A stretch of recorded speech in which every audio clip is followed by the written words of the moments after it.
Hindi.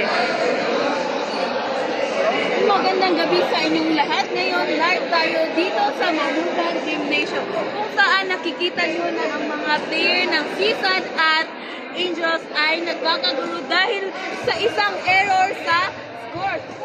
Nyo dyan mga manukanos, nakikita nyo na nagkakagulo ang mga players, laro na rin yung mga tao na nagsusugal. Nakikita nyo dito sa bandang gilid ng parte ng ating gymnasium.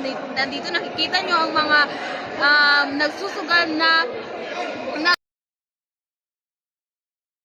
nakikita nyo dito sa ating lugar na ito ay nakikita nyo na ang mga boses nila ay mas malakas pa sa Bagyong Tino.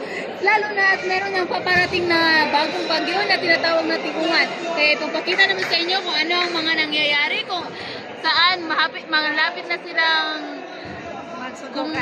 mamot ng